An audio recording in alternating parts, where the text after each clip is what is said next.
guys tonight, okay? And Stewie's going to share. Stewie's like new age, so Stewie's into spinning lures and casting lures at anything from dart to Tailor, and I guess some of you guys probably have a crack at that. It's great fun. I've always done Tailor spinning myself. Dart back in the day we used to use. We used to tie dress our hooks actually like the size of one hook. We'd put like feathers on it and fizz hair and all that sort of stuff. And it definitely outfished the guys that use normal hooks of Yabbies, whatever, you know. But we'll talk about that later as well. So the lure side, a bit later on, Stu's going to get into that. And I'll guide him. So this is Stuart Grice, I'm Dougie Burt. We're here to tell you about beach fishing, guys, and I hope you learn a lot tonight. And if you've got anything that you can add to our talk, welcome to stick your hand up and add to it. If you have any questions, please just ask us to get or just sing out, whatever. So we're going to start, as I said, whiting brim flatties in the surf, dart, and then we'll progress to Tailor and a little bit on dewies as well, okay? We did dewie talk just recently, and we did cover surf fishing and drop fishing for dewies at that time, but we'll do it again now. As you all know, it has been cold. The Tailor here really on time, early, perfect, like back in the old days. So it's great to see. I look at a lot of reports from my customers around the joint, and all the way along the coastline they catch them. In Fraser they catch them already. So my son's heading up there this weekend for a week, so we'll find out how he goes that way. He works here on Liam, so we'll get a report from him as well. How many of you guys go to Fraser? How many of you been to Fraser? And anyone going up this year again? A few of you are? Yeah, it's a great place. It's like... water's dirty, is it? Yeah, weed's a problem up there often, and you get this fireweed comes in there. Does anyone know about fireweed? It's pretty dangerous stuff. It's just like that red sort of purpley stuff you get on your line. It gets stuck in the top of your tip. So you have a habit of pulling it out, right? And then you might, just be fishing away and wipe your nose or your lips or something, and actually like that. And you don't have to go down below because you have to get evacuated off the hole. It's that bad. It's really bad. So you can't talk, everything swells up massively. And that's why it's called fireweed, and it burns like crazy. So if you get any of that sort of colour weed on your line, we just cut out the section line and retie it. Don't try and pull it off the line, it's too hard. But when in that situation, you generally will only fish for the first time when it's really bad, and then you just step away and go and have a drink or something and come back next day and hopefully it's gone. Yeah. Northerly winds really bring in badly. We don't get that much of it down here, but I have heard the odd one down here. Yeah. Anyhow, it's been cold. Waders. So that's the first. Let's go through the basic things you need for surf fishing. Waders. It's funny, years ago we used to sell everyone a pair of waders back in the 90s, 2000s. We sold everyone a pair of waders, everyone a fishing jacket. These days, especially the younger fraternity, it's board shorts and a t-shirt and maybe a parka. So it's a cool thing or whatever. I think it's a crazy thing sometimes, but that's what they do. I still wear waders. Just be careful with waders. If you wear waders, make sure they've got a tie at the top, because I have seen a person drown in waders when we used to fish in our club years ago. And if you fall over and there's a bit of an undertow or whatever, you can go down if it fills up with water. So make sure they're tight so they can't fill up with water, okay? With waders too, make sure you get a comfortable pair. You don't want, make sure you wear socks too, by the way. Easy to get in, easy to get off. Tuck them into your tracksuit or whatever. You do sweat in waders pretty bad, but they're a great thing. And you feel a bit invincible and like a bit shark-proof, but they're not shark-proof, but you sort of walk out a bit more deeper in the water at night time. Okay? Wading bag, definitely wading bag. There's a lot of different types. Cheap ones, just like the Giles Walker one, top of the range. LV, they do about 4 or 5 different models. That's the best one they do. They're a great thing. Obviously the LV one's made for bigger fish. That'd be Stewie's one, that little one there. Yeah, the little one's for me, not really. Anyhow, they have lots of pockets and pouches. So when you're out beach fishing, the waders, a jacket, and a bait bucket of many different varieties and styles are essential. They're essential things, okay? You have your bait in there, you have your wading bag on, which will hold 20 decent Tailor before you have to walk back up the beach. Your bait bucket will hold about 20 pilchards. That's a fish a cast, right? That's how we used to work it back in the day. And you stand out, you don't lose your ground, because if you've ever been down the beach when the fishing's on and you've got a couple of guys in a gutter, you walk back to take your Tailor back up and put it in the bucket, your spot's gone. It's gone. So you get a hold of ground. So you keep staying out there, and this guy's going, he's going to walk back up for his fish. Oh, the bastard, he's still out there. He's not moving. You just keep catching them, don't stop.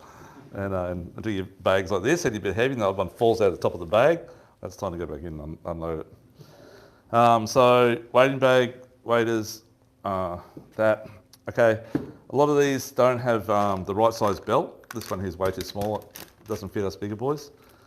So you can get Albies to a belt, a little belt there, and you can get other brands as well that are quite big. That's my bait bucket there. And that's probably about all you need to know. Oh, pair of scissors. Sorry, pair of scissors. Usually chuck the bait bucket inside of your bag. Can do that. Yeah, in that one pouch that they fit in there. Oh yeah, on the front one, yeah, yeah. The only thing is, I always stress, and sometimes you might know, you might just walk out there, a bit of a wave comes out, and you know it's right at the top of your waders. I worry about stuff getting pushed out. But if it's strapped on, I know it's there, and I always close the lid down. But yeah, good call, mate, and probably easier to manage that way. And the headlamp, that's one of the most important things for beach fishing at night time. So we're talking about nighttime fishing at the moment, okay?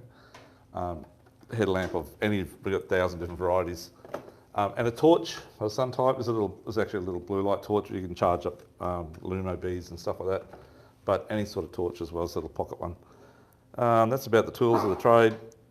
Fishing rods and reels, I'll quickly cover those now maybe. Or cover each one as we go into the species maybe. I think so. Yeah. Yeah. Okay, so we'll start at dart, your favourite, Stuart. I love catching dart. Oh, so do I. It's good fun. Yeah. They fight really hard. They're easy to catch. There's heaps out there. It's definitely heaps. Yeah. So dart, a lot of people say, oh, they smell and they don't taste that good. Dart actually tastes pretty good, especially fresh. And they're just a great fighter. They're like catching a little GT. They sit sideways into the wave and they hold themselves. When you get those bigger dart that are sort of around 40 centimetre plus, they really pull hard and not hard to get in, but they're good fun to get in. They take a bit of time. Not easy like a white, just whip it in. The thing I would recommend though is understanding how quick dart bite. That's the most important part. So I go down the beach and I see guys, they'll cast out and then they'll sort of step back over the wave, and then they'll just take up the slack on the line and stand there. Well, the bait's already gone. It's already happened. And that's generally when the dart are on. So you've got to, as soon as you, especially with Albie, so this is like my dart rod here, something in this style, actually it's 6 inches to go, but I haven't unpacked it from last year, so let's go this off the shelf. But that's a 5.5, but on an 11-foot rod, soft tip, or 10 foot 6, very soft. I'm running about 8 to 10 pound mono, 12 max at the biggest size. I think you've got some in your bag. And I'm running about a 3 to 5 ball, maybe a 6, depending on the current and the sweep and the swell and the wind. And I'm running about a 15 to 20 pound leader. The dart aren't too fussy on the leader. Whiting a bit more fussy, but dart don't really care. And the reason for that is that you can grab 20 pound and actually rip the hook out of its mouth without breaking the line. And dart have those very slippery, tight little head. And when you try and hold it to get the hook out, it's quite hard to get out, but the worst thing is they spike the crap out of your arm and your hip with their spikes. They've got those like queenfish spikes. Yeah. That smasher. So my suggestion is get that hook out quick as you can and get it into your wading bag so you don't have to go through all that stuff. But that's a really good rig. My kids, and I use it too myself. Sorry, Stu, just that little 8'6" there, mate. Yeah. This is one of my favourite little rigs because I just keep it in the car. And quite often we'll go down the beach on a Sunday, and if it looks not too bad, I'll just rip this out. First I rip a couple of worms out of the sand. And this is 2-piece, of course. My other one's 1-piece. This is a little 4,000 spin reel. And I'm running, that's got braid on. It's got to run about I think it's about 10 or 15 pound braid, 10 pound braid. Same sort of rig. That trace is a bit long maybe, but around that length. And that's got a 3-ball sinker on it. But I've used up to about a 4-ball maybe. And a size, if I'm chasing whiting with this rig, I'm using a size 4 hook. If I'm chasing brim or dart, I'm using a size 1 hook. If you want to get 1 hook to catch everything, it's a size 2 hook. You still catch whiting on 2 and you still catch dart and brim and all that sort of stuff as well. But that's the sort of rig I'm using for dart, whiting, brim. Yep. With the little leg bit on it. Well, I think people don't understand is half the time the fish are right at your feet. They're not always out further, but the bigger ones are out further. That's the secret. If you can't cast very far, and my suggestion is I used to practice casting on the beach. Just make sure there's no one around. Australia's all right because there's not many people walking around, but if you went down surface, you might be in trouble. Hit someone sink in the head. But, but practicing is important. You practice your cast. To understand knowing when to let go of your line at the right time, especially with an algae or an egg bed, it doesn't matter. I know you have to, it's true, you probably practice a bit, but it looks silly, but it's so good for you. Understand your distance and you measure out your distance. So you know, okay, this is about the distance I'm casting. Although when you're on the beach and looking at the waves, what looks 30 metres is probably about 60. But if you're getting 60 metres, you're going to sort of be on the money, right? So definitely rod length, that's the minimum I go. That's 8'6", that skinny one with the egg beater on it. That would be the minimum size, but 10'6" to 12 light surf is the go. In rods, it just needs to be sloppy, fairly sloppy for dart, whiting and brim. Okay, and you can choose an LV or an egg beater. I wouldn't go probably much less, maybe 2,500 if you're just fishing in really close for the waves. How many people use LVs? Okay, great. As you all know, unfortunately, LV is on the way out. It's really sad. And I've sold LVs since I was 12 years old and tackle shops when I was a little kid, which is a long time ago. And it was great to see them come back, but anyhow, I'm hoping that things may turn around one day and they'll come back again. But they're a very unique product. But we'll see what happens there. Getting stock is really getting hard to get. But I don't know how much longer the stock will last till it runs out. But if you haven't got an LV, grab one while you can, wherever you can get it from at the moment, because they are going to be on the way out maybe, okay? Australia made anyhow. In thread lines, I use Siennas. You can use Tailors or really expensive stuff if you want. This is just for whiting, dart and brim. But if you've got kids or you're a bit neglectful of your gear, you're better off buying a $59 reel and then chucking it away after 12 months or 2 years and it's finally craps itself out, rather than spend $200 or $300 and get it full of sand. The bearings still collapse in a $1,000 reel as quick as they do in a $100 reel, you know. So that's why I use just cheap ones. They still cast the same. So I'd rather sell you dear stuff. I'm being honest with you guys. So, yeah, I'd recommend around that 4,000 size for dart, whiting and brim. If we're fishing for, say, like spinning for tail, Stewie's going to talk about a bit later, using about 8 or 10,000. I'll still use a 4. Do you? 4 or 6, yeah. Okay. Yeah. You just got one faster. Yeah. But they do long cast reels for that spinning for Tailor and stuff, and they cast a lot further because of the spool design. And you can definitely, there's better line retrieval as well, cover a lot more ground. That's right, yeah. So we'll talk about that when you get to your section. Just cover the gear real quickly, folks. So getting back to, we're talking about brim, flatties and whiting. The other thing you can do too is you can actually use plastics in the surf for flathead. It's very productive. Has anyone done that before? Soft plastics in the surf? No one, amazing. Yeah, very, very productive. Like, I mean, you get in the cast flathead in the right area, which I'll show a bit later, you'll catch like decent flatties, like up to 60, 70 centimetres, okay? And they're really clean, they're really nice eating out of the surf. And you're just using plastic, and you're just doing like you do, and you're hopping the same way as you do in the broadwater. Does anyone fish with flatties in the broadwater with plastics? Same technique, exactly. So I'll cover that as well. Fish ruler, actually got a fish ruler, something to measure on. Tailor's 35, brim's 25, whiting's 23, which is a bit small for whiting, I reckon, but anyhow. And dart is 30. Good question. Anyone know what dart is? We're supposed to know, but we had a blank mind at the moment. I think it is 30, right? It's 30. Yeah. Doesn't have it on there. Maybe there is no size limit. No, it might not be no size limit too. There is a size. Is it? Yeah. 25 or 30 perhaps. No, I think it's around 30. Yeah, okay, yeah. It is 30. It should be bigger. It should be 40. I caught a few of the Yeah. Women's Fishing Classic just recently. Oh, yes. So we had to make sure, because I thought last time I fished for dart, there was no limit. Yeah, that's right. That's correct, mate. There's no bag limit and no size. I think it's a bag limit now too. I think it's 20. 39, that can be right away. 39, is it? Yeah, Oh, no, it doesn't It's sound... a weird number. Yeah. Yeah. Okay. I'll clarify that and let you know. Okay. whilst Stewie's doing his talk. Yes. Yeah, good man. Thanks for checking, mate. So remember you bag them, and as I said, when the fish are on, it's very easy to bag out. So especially if you've got a couple of kids in that fishing with you, it's quite easy to get the limit. Okay, bait wise, when I'm fishing whiting, brim and flatties, if I'm using bait, my number one would be probably beach worms or yabbies. Pippies would be third down the rank. So beach worms first. Does anyone know how to catch beach worms?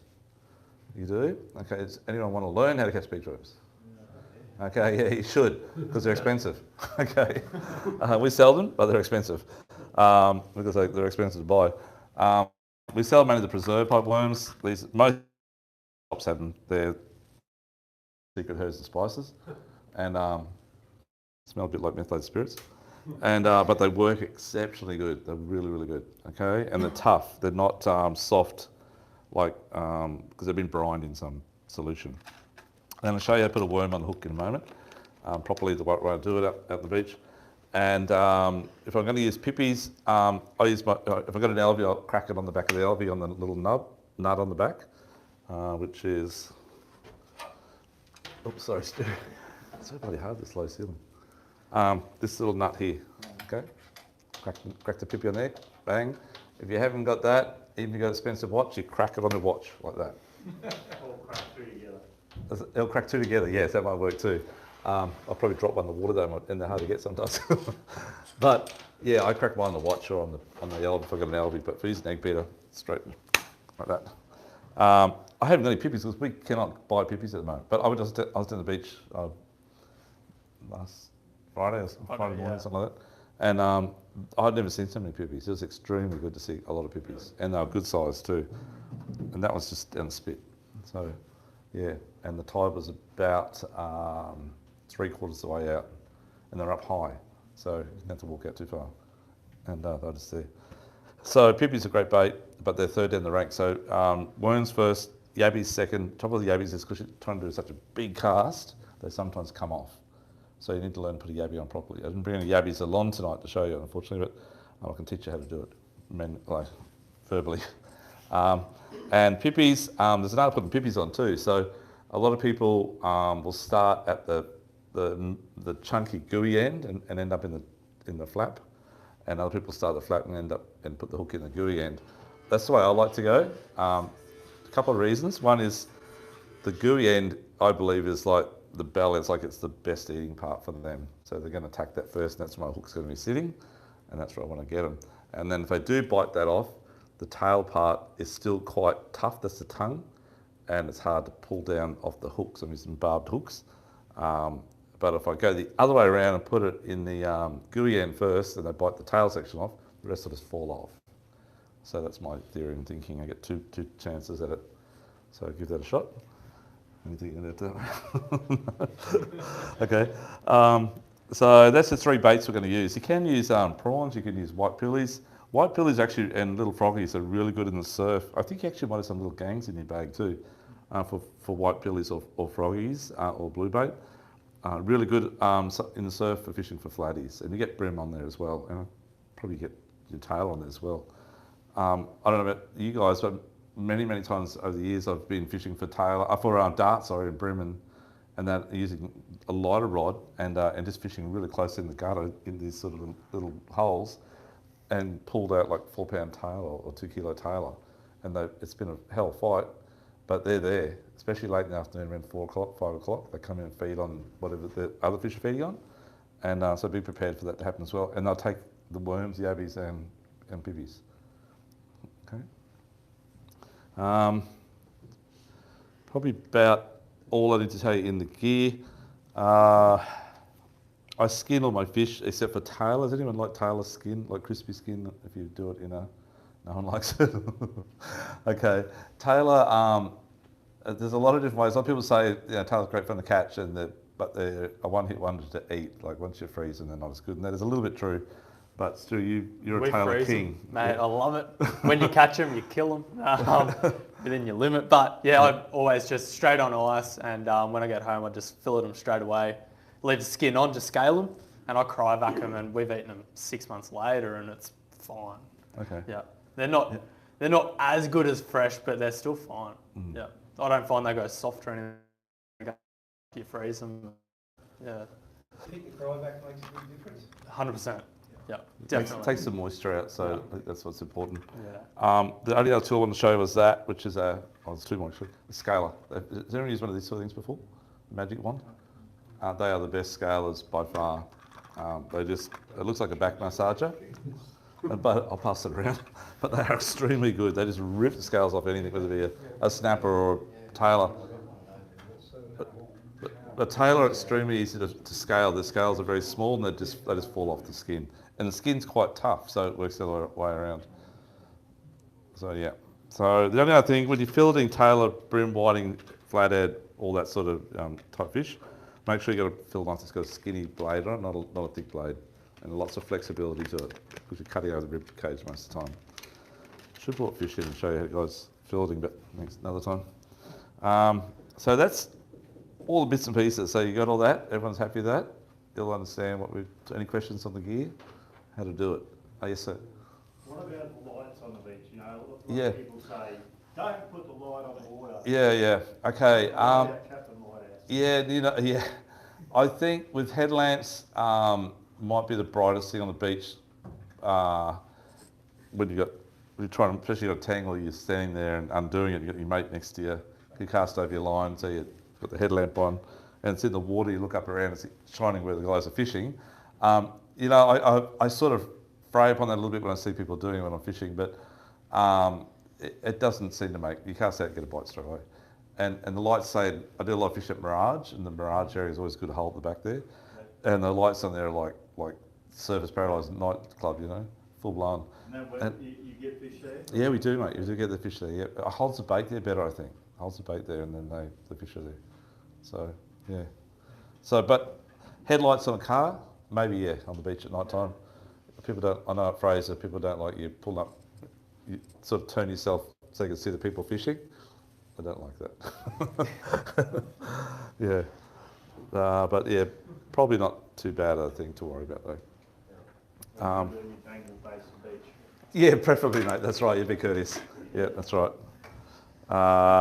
Let's talk about lures a bit later.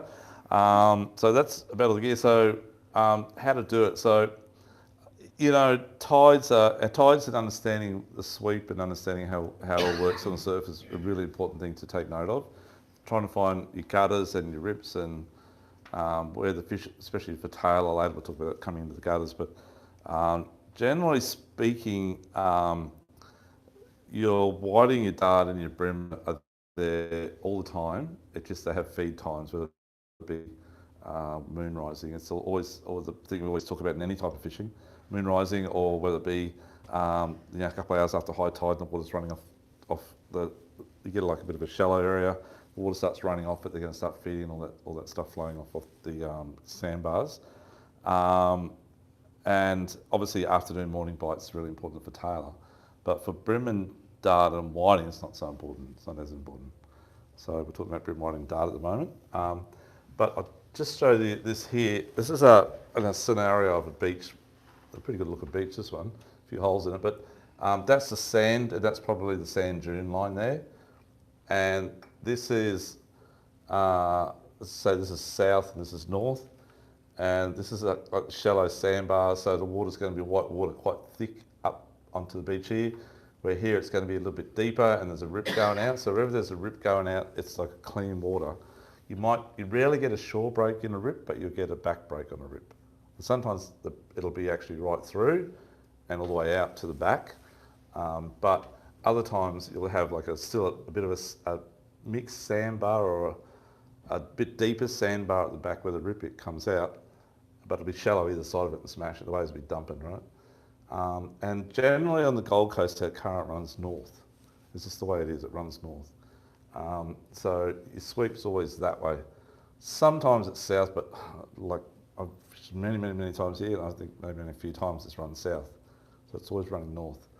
But the rips, if you get to a rip, it can run south. It can run a little bit south, but just generally straight out. And they're always where the holes are, okay? They're always in front of the holes. You rarely get a rip in front of a shallow bank which is a good worming bank or something.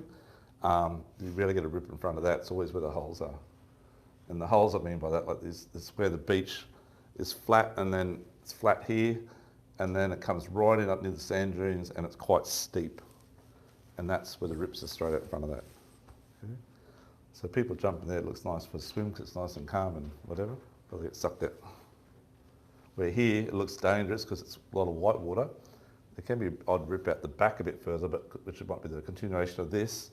But on that part there, it's not too bad. So if the rips, it's actually safe to swim in white water than what it is in the deeper hole here. Okay. But the fish are in the deeper hole, and the fish are also in this area here too. But a general rule is, because it's sweeping north, and the white water's coming up to here, and that says all white waters, no clean waters, no gutter, no beach gutter, shoreline gutter, sorry. But the water's going to be sweeping north, and when it drops into this hole here, I'd stand here and I'd cast up that way to the edge, or out to this edge here, and my line will come down and come over this edge into the deep, and that's where they should be all feeding, all the whiting and stuff like that, and bream. You get little dart here, but you won't get any good dart. The good dart are going to be out on this shore break out here and out here. And you'll need to either cast up this way or cast from here out and just stand up in the white water and fish that way. But you need to cast your line beyond the shore break, on the other side of it or in the wave. That's where the bigger ones are. Does that make sense? Do you use the same, Stuart? Yeah. Yeah. Yeah, definitely. Yeah. I definitely like the edges here, like we're with a bit of white water, some cover for them. I think it makes a massive difference, but yeah. Yep. And you'll get flathead. So flathead, same scenario. I'd stand there, cast up onto the edge of that shallow area there, where the white water sort of drops into the deep, and I'd hop my line back. If you cast it from this end down this way, and try and bring it back through the deeper water, it'll never get to the bottom because there's too much current, too much sweep. It'll just sit mid-water, won't get down there. So you need to hop it back with the current. So have a shot at flathead fishing, like stand here, stand here, cast up current. If you've got a southerly blown, that's just the way it is. You've got to cast into the southerly. But you might be able to come around here and cast it that way a bit further like that. But you have to work it from casting south in some direction, okay, for the flatties. And for the whiting bream, same scenario. If you've got, if you don't mind walking your line, which means casting it out, say for whiting, you might want to stand around here. This is actually white water up to, I don't know, maybe here. But you'll stand in the white water here, and it drops off a little bit. There's still white water rolling through. You might want to stand here, try and cast out to the edge of the drop off in the bank here, and then actually walk and walk and walk, and your line will come around with the sweep, and keep walking around, and it'll drop into here eventually. If you don't get a bite, I'd say you're going to get a bite straight away though, because surf fishing is pretty aggressive. You rarely cast out and sit there with your line and catch nothing, and wandering the bait's still there. It's fairly rare. Yeah, except for some areas. But generally it's not too bad. There's plenty of action. And the best thing about whiting fishing in the surf is it's so crisp. I'm talking cold, freezing cold in the morning. Get in about sort of 8, 9 o'clock, and the sun's on the water. It's just rolling through. The water's clear. It hasn't been clear, but it is at the moment, getting better. And there's nothing better. It's just so nice. Yeah, so good. And you can do it to board shorts once it's after 10 o'clock or 9 o'clock. Otherwise you need those. So any questions on that part at all? Okay. So important things are, we're going to put the bait on in a minute, put your bait on correct, because when you go to do the big woof cast out, you don't want it to fall off. Okay, so you're sinking that way and your bait going that way. Not good. The only time I'd use 2 swivels is if there's a lot of wind or a lot of current. A lot of wind, what it does, so you're going to cast on that angle up into the wind, you'll know that your sinker, closer it is to the bait, the better it casts. The longer it's up the line, the worse it casts. The distance is halved or a third taken off it. So you can keep that sinker intact between 2 swivels. It's like a projectile going out, where if you can slide up the line, particularly with the albies, that's really, you'll lose a lot of distance in your cast. So same with my surf fishing, we'll talk about on for tail a bit later, but I only use 2 swivels when the wind's pretty bad. Yeah. So That's probably about all I can say. But just remember, sorry, how many people use Elvies? One and a half you do? Okay, so I'll show you both techniques. So with the Elvie, what I do is I grab, everyone's got a different way of technique of casting, right? I grab my line here, I turn it around, twist it, and then hold my thumb on the spool, switch my hand around to this way. So I grab the line here, hold my hand on the spool, and then it's just like a pendulum cast over the top. I can't do it here, sorry. But that one there is hold the rod, not the line now. So do it one more time. So grab the line here. This has got, normally mine's got the metal back, so I just twist the back. It's a bit harder as well because of the pushback. So I'll switch my hand and grab the line there. Then I pull this down, put my thumb on the line here. Then I let go of the line here, just hold the rod, okay? So it's come from here straight down to there. Hand at the back, hand here. And when I cast out, I'll generally let go of that and I'll just hold that part of it. Sometimes I hold my hand here, but not generally. If the fish are in really close, an easy way to do it is just to grab the line here. Normally you twist that around the other way with the metal button. And I just hold the line there, that's it. And I'll just flick it out into the surf and flick it back. But the secret is when you've flicked it out, cast it out, straight away you need to take it that slack, hold the rod tip up as you're stepping back. You need to be doing that straight away and you feel dum dum dum dum dum. And you feel dum dum dum, you strike up and you're on straight away. And you actually got the fish on while you're still trying to get your feet and going backwards away from, because you walked out, you waited for that wave to draw back so you can get another 10 metres in your cast. You've walked out that bit deeper and you've done the big casting, there's a wave breaking, but you're really got to have that fish on before you even start running backwards. That's how quick it is. So with dart especially. Whiting and brim, it's not like that. Sometimes it is, but generally not. Do you find that, Stu? Yeah, straight away. I'm not a runner down or a long caster like that. I'll just throw it out. But, you know, it's just one of those things. I'm talking numbers. Yeah, that's Sorry. right, yeah. And by the way, by the time Doug gets there at 8 o'clock, I'm already home cleaning my fish. But, you know, that's one of, yeah. Yeah, Stu and I are very competitive. Very. Yeah. But then when we compare the fish, one bigger. Yeah. With the egg beater, it's very similar technique. Set your hand is at the bottom instead of the top, so you reverse your hand around. Hand on the spool, or on the finger on the spool, other hand on the bottom of the rod's complete opposite. So one's at the top on the Elvie, spinning reel's the other way around. Your butts are generally a bit longer though, that rod's not. But when we talk about surf spinning with Stuart a little bit later, he'll tell you how to do it. Yep. Distance is important. Very Distance important. is a big player. Yep. Yep. So I really rip into the fish. Like if it's a dart I'm talking about, I give it heaps and try and turn it. When the wave is breaking and you've got him in that white water, keep the rod tip up and wind as fast as you can wind it and gain a lot of ground. Okay. If you want to enjoy the fish fighting, then just stand there and wind it. It'll take a bit longer, but you'll get it eventually. I'm all about the enjoyment. I'm thinking about the wrong way. I'm thinking about back in the day. Doug's kill and grill. Kill and grill. But no, I only keep a few for a feed. That's it. I'll let this go. We'll go home. Honestly. Yeah. With that, letting them go, what's your thoughts on whether it scares the other fish out there? Yeah. Or not? You know, that's like Tailor with dart. Mate, all fish talk. I know that. People say you're an idiot, but they do. And some fish talk more than others. Yeah. So particularly dewies and pearl perch and stuff that had that throat noise, or trevally probably. But I think like even if you go brim fishing and you drop a couple of fish, that's it. It's all over Red Rover for a while. You know, they might come back on the bite a bit later. So, but on the surf, it is a bit of a different scenario because I think they reschool because they are schooled up. But because there's so much commotion and waves breaking around, and maybe they can't hear each other.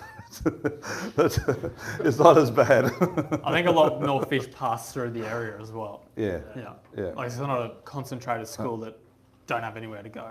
Yeah, because sometimes you catch them and you think, oh, should I let them go? I know, mate. I know. I've got enough, or should I let them go? Yeah. Will that scare the fish away? Yeah. Or shall I just take more home for a feed? If they're good size, I'm obviously going to keep going until I've had enough for a feed.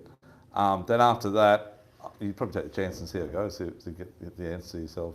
if they stop biting, you know not to do it again next time. Yeah. But if they're small ones, obviously you got to let it go. If you catch them, Yeah. you don't have to worry about anyone else. Yeah, that's true. Yeah, yeah. If you're about to leave and old mate's just turned up and you throw the last fish in the water, then that could be a bit bad for him. But yeah, just I don't know. You got to try different techniques, different thoughts. One thing I would recommend though, little fish, please don't put your thumb in the gill. Put the thumb in the gill. It's a good way to hold fish, obviously, because it will lock up and you can get the hook out and put them in your bag. But if they're undersized, you need to grab it around the belly and try and get the hook out. Whether it be a little hook dislodger or something, just pop it down. If they bite, if they swallow the hook, or I know the hook's going to, damage it, I'll just cut the hook with my teeth and throw it back out the water. Yeah, and then retie hook on. It's pretty quick to retie a hook. In that bag, my suggestion is to make up those little zip seal bags. Make up maybe 4 or 5 rigs, whether it be for tail or for dart or for brim or whatever, and have them in the zip seal bags in there ready to go, and just a few hooks as well. So if it's if you bust off or get bitten off by a tailor, and you've got that much leader left off your swivel, then obviously cut the swivel off and grab out one of your ones and quickly retie it. And you shouldn't need to go back to the shoreline for a little while. But there's no one around, go back to the shoreline. One thing I didn't bring out was such an advantage, especially if you want to look after your gear a little bit better than normal. Just get yourself a PVC sand spike. I've got them downstairs. Just to put you right in, re-rig. If you want to do something or crack open a drink, whatever, you can put it in there and not drop it in the sand. So, The drink. I'm talking about water. Yeah. Different colour of my water, but anyhow. Yeah, so just PVC piece of pipe or a rod stand of some type is really beneficial for you. If you've got a car and you're down the beach, you put obviously the bull bar holder, it's a lot easier as well. But yeah, sand spike. Remember the tide too. I've seen so many guys put the gear down and they'll walk up to this next hole here, 100 metres up. The tide's coming in, they drop their stuff a bit close and they come back and their bucket's floating past me, You got to, when it's tide's pushing in, you get those big surges. It's about every probably 3 or 4 minutes, a big surge pushes up, and they push up a lot further than what you think, and your gear will get taken away. So make sure you put it up fairly high. Yep. I don't mind you guys losing your gear, but if I was you guys, I'd be careful. Okay, Stuart, we're going to rig up one of these worms. This is the last part, putting the bait on. Might use 40-pound leader though. I'll use this 20-pound.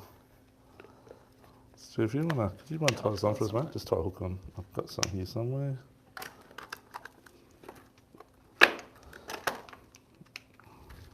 Sorry, folks. I need to find my glasses to put my glasses on. Okay, size 4. So a lot of people use long shank hooks. I tend to use a medium shank hook. A couple of reasons, and I said this before, is because the long shank does 2 things. It uses more worm up, right? Which means worms are expensive. As I said, if you don't catch them, they're expensive, and you don't want to use too much bait too quickly. So you lose a lot less worm with a 3/4 size hook, or a short shank. I don't like because they're too hard to get out of the fish's mouths, right? 3/4 not too bad. The barbed ones, and the second thing is with a long shank hook is they tend to, when they bite, they pull it down and the bait's on the bottom half of the hook. A lot of fish, when they see that top part of the hook, they're a bit shy away. They don't want to know about it. So you don't have that occurring as much. So my suggestion would be, just a quick Stuart. My suggestion would be not to do that. Yeah. Now I don't wear my glasses and surf or anything, so I'm going to put on. Reserve worms hang on a little bit better. They do. Yeah. They do. Yeah. Bit tougher. So it's hard to see that hook, but it's about 30 mil long and about 10 mil gape, and it's curved around, so that's 40. So I'm going to break the worm off at about 50 mil. If you want to do it properly in your bait bag, you cut off a heap of 50 mil pieces of worm, right? So it's ready to roll every time. I just use scissors, which I've got here right now. So my piece of bait is about that size there, okay? You can see that. And my hook's not much bigger. It's actually, they're smaller actually, sorry. So I always go from the head end, especially if you've got a live worm. If you go from the tail end, they'll break into a million pieces, especially regular worms. Do you all know that? So it must hurt them a bit more, putting the hook up the backside. So if you go head end, they rarely break. If you go tail end, they break badly. Okay, so always remember head end. Never go from the top like I used to when I was a young guy. Start down about, probably a 1/4 inch or 6 or 8 mil from the top, okay? And stick it in. And just don't go in and out, just keep pushing it right down the centre. When you get to the point where the worm can't go up any further, you just push it up and you pull, it's hard to see on the side down the back there, but you pull the head up over the knot on the hook, okay? And that'll hold it in place. Then the last part, I just go down, I leave maybe 3 mil, just enough of that little tail to flap a little bit. But at the top here in the current, that little head's going to be going wonkers in the current and the waves, whatever. And the preserve worm becomes alive, so to speak. And that's how it works. Did you stick the hook out the top? Did you just keep feeding until it came out, or did you? No, you've actually got to hold the worm there and pull it over the knot. Right, and you don't pierce it on the end. You just keep feeding it through until. I pierce it at the end and leave a little tiny tag at the end here. Okay. So the points stick about 1 mil. Yeah, right. And it's not the barb sticking out, it's actually just the point sticking out. And because it can't go up or down, it's trapped at the top there, and you don't need to really hold it locked in at the bottom here because it's the length's locked in at the top. Pass that around, thanks to it. So putting a yabby on, I'll draw it actually. Excuse my yabby drawing.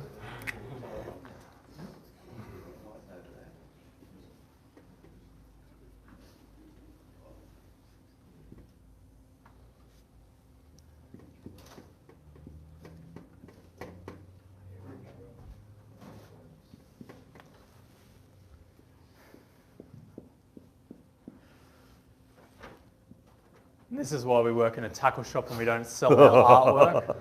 But anyway. It looks like a cat. Yeah.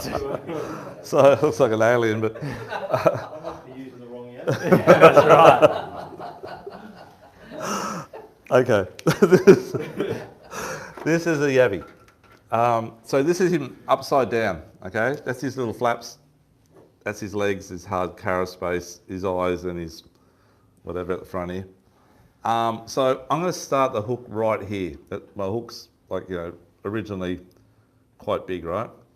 Eyes up here somewhere. So I put it in here. Can you see over there, right guys? Yep. And I go down through here, internal, okay? Internal. And when I get to the point, same as before, where it gets to the point where it's at the eye, you then need to hold the yabby and pull the tail up over the knot on the line here, right? So that then sticks out. And at this point here, around about here actually, I dig the hook out through the side, so underneath it, but out through the bottom, out through this part here, But I turn his head around, and if you can imagine him,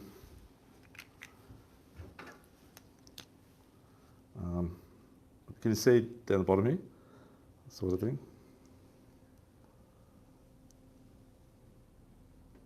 His legs, that's his eye, and that's his little flaps under there. So far, I've got the hook in here, all the way down through here, and I stick it out here, and then I stick it through this part of his head here, and out through the other side. So the hook's now, it doesn't get bent, of course, but it has the curve in it, right? And then it comes out here, and then it comes through him and sticks out here. To the side. Through the side of his head, yeah. And out. If you go this way, like stick it in here, bring the hook out here and stick it in here and pop it out, that's really hard. And when you try and push it through, let's get a super sharp hook, it actually rips the legs off him. His whole breastplate comes off. Okay? And if you go the other way, from the top down, and try and take it through this way, you rip that breastplate off because it's so hard again to push it through, it actually falls off most of the time. and then the head's just loose and it's got nothing for you to hold the hook through. But it will hold through the side. So go through here and out here. Does that make sense? So if you pull that hook up, so on the hook. You have the barb protruding outside, or? Yeah, have the barb protruding outside, correct. So on the hook, if you can imagine, this is the knot of the hook here, of the line. I'll make it a bit bigger, sorry. And this is the eye of the hook. And this is the hook here sort of thing. The yabby's going to look, because that's obviously going to be inside of the yabby, but the yabby's going to look like this. And that, sorry, that's the line. The yabby's going to look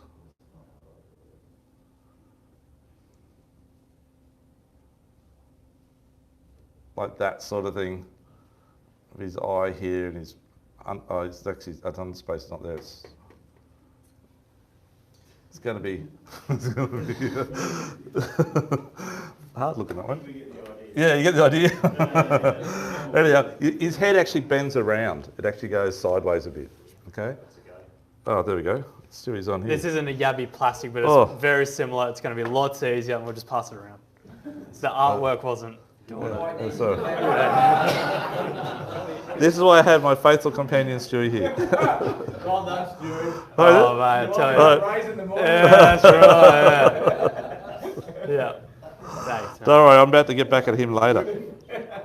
He deserves it, so. So I put it down through underneath him, right?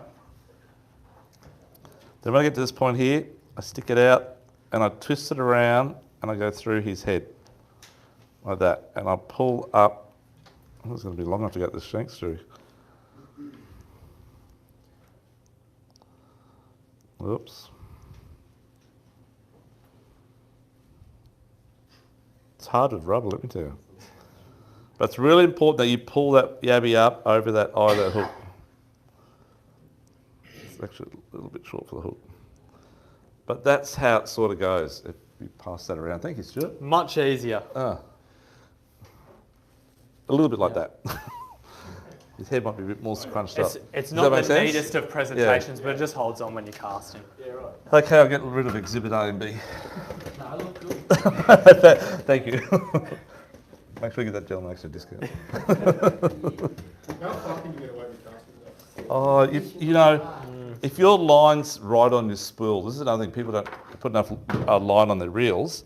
And what happens is, what happens is when they cast out, you've got the momentum of the line comes to the spool because it's only half full or the alve's not wound on properly, got more line at the front than the back.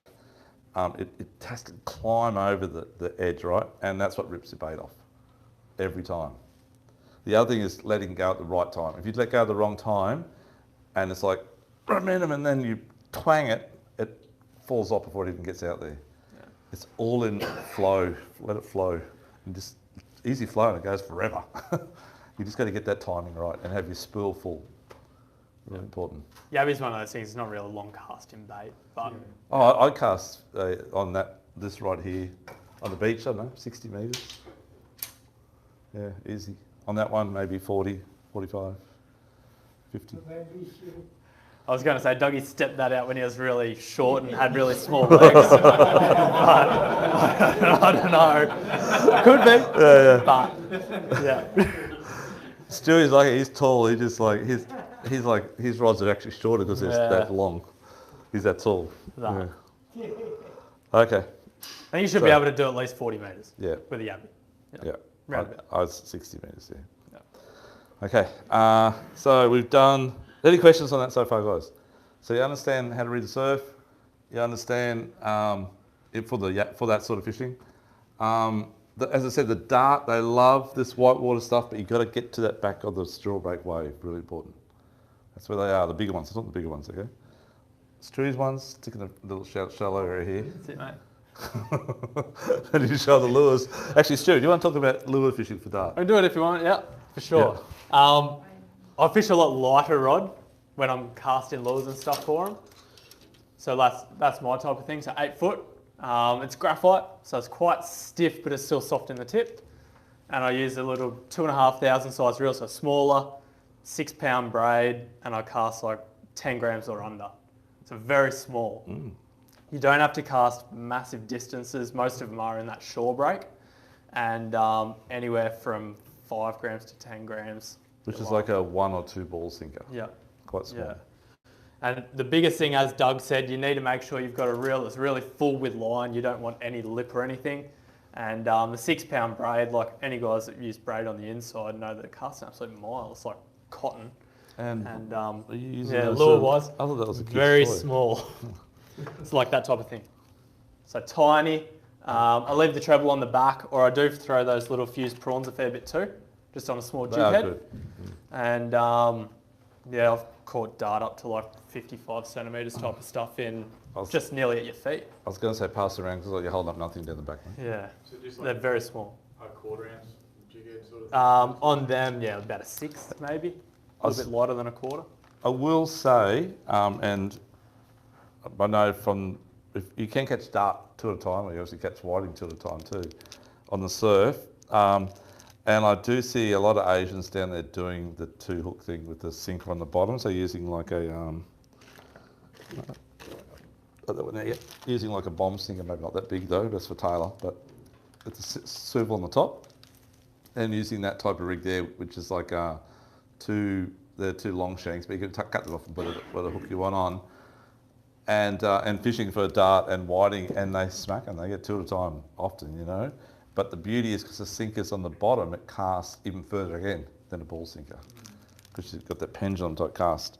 I haven't tried these yet, but I know that stuff that's the go for dart.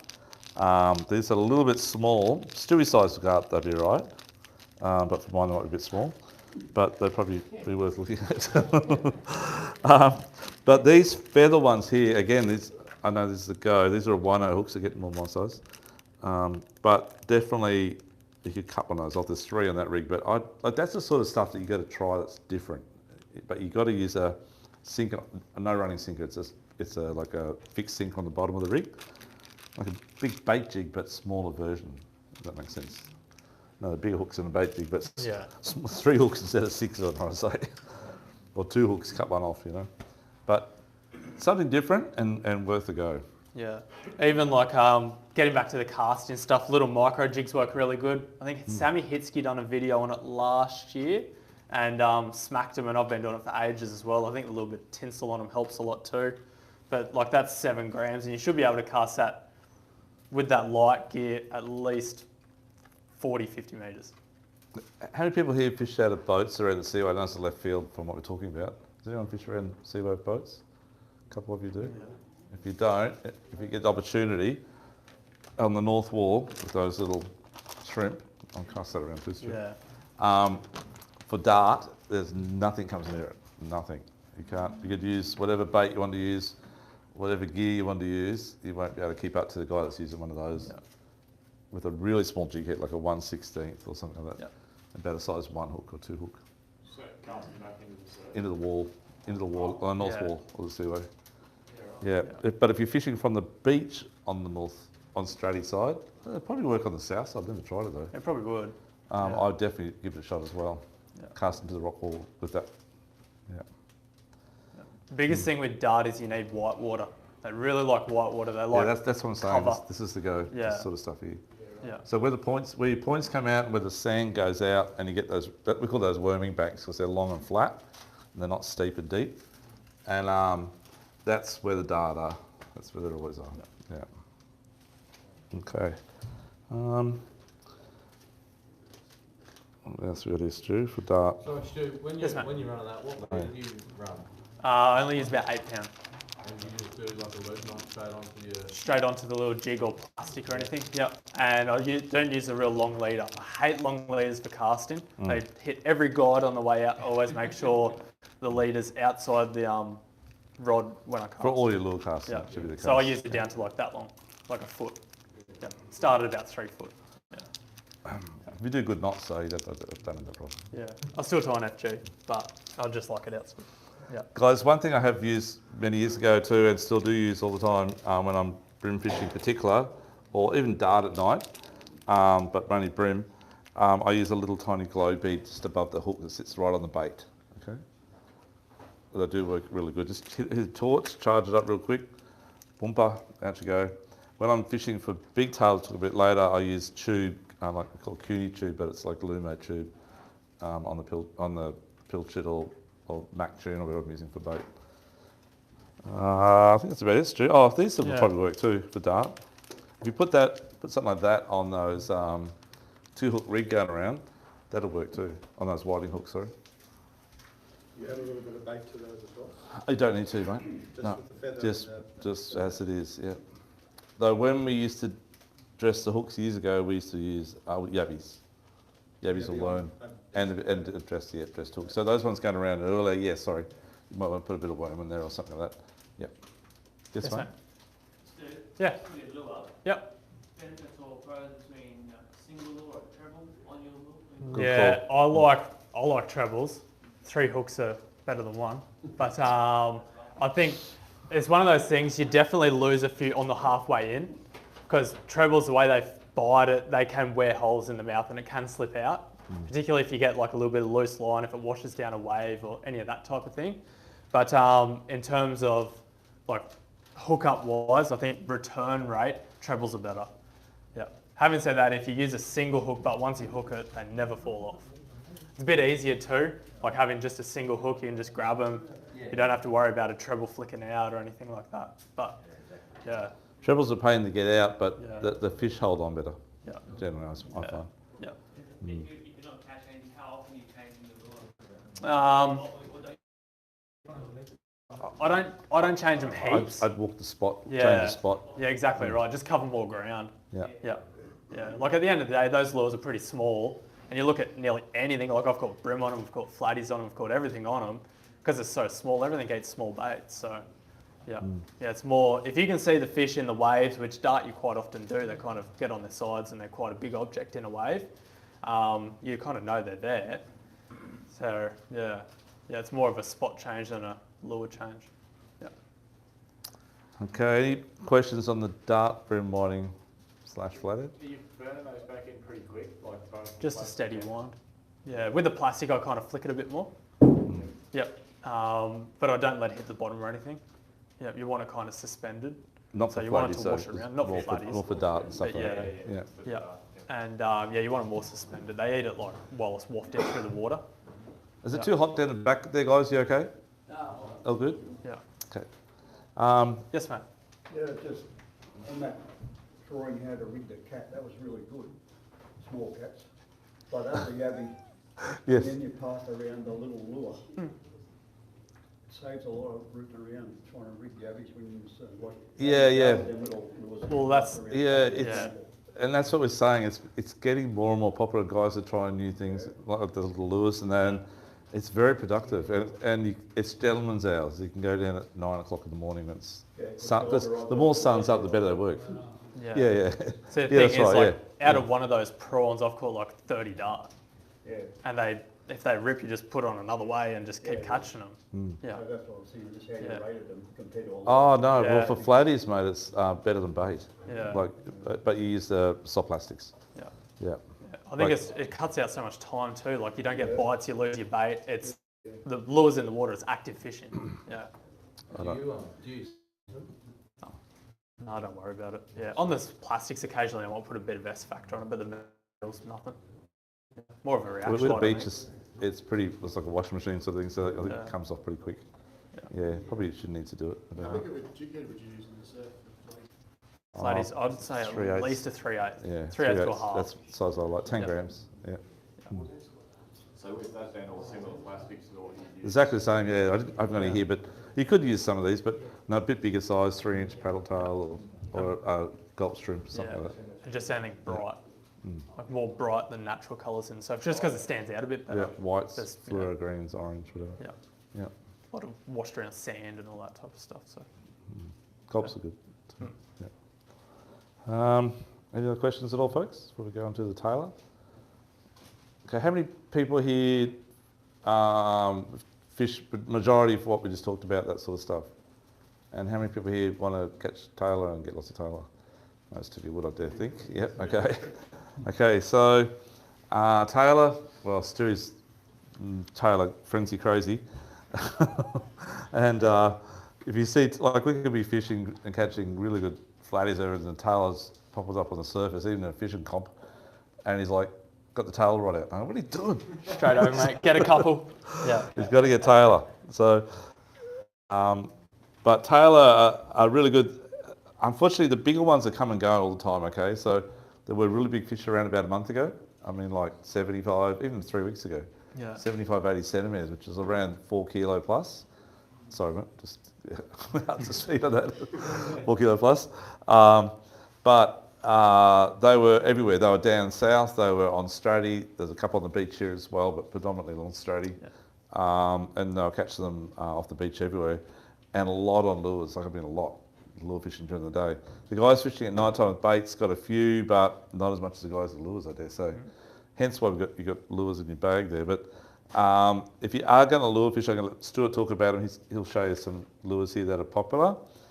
Size, Stuart, 40 to 80 grams? Yeah, I think the lightest you can get away with a decent cast is better, but I always fish around, say that 40 to 80 grams.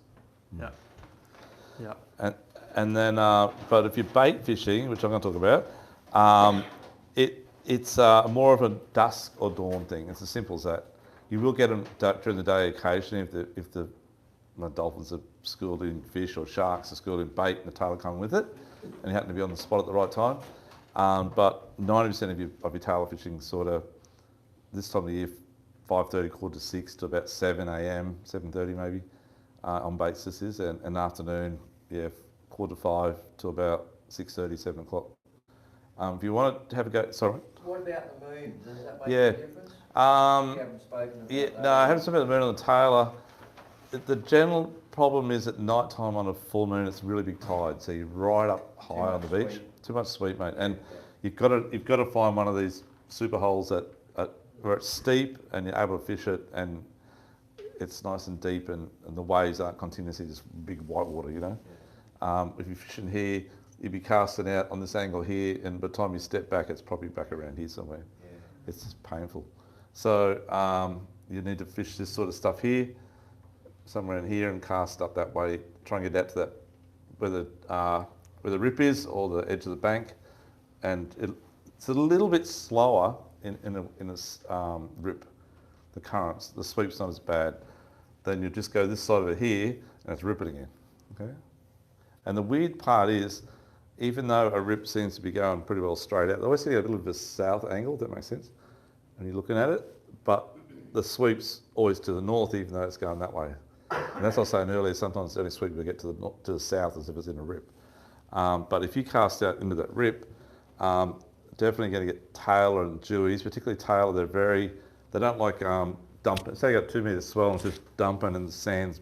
When they dump, it's like brown. It's very hard to get tailor in the gutter until that brown becomes white. Just remember that, please.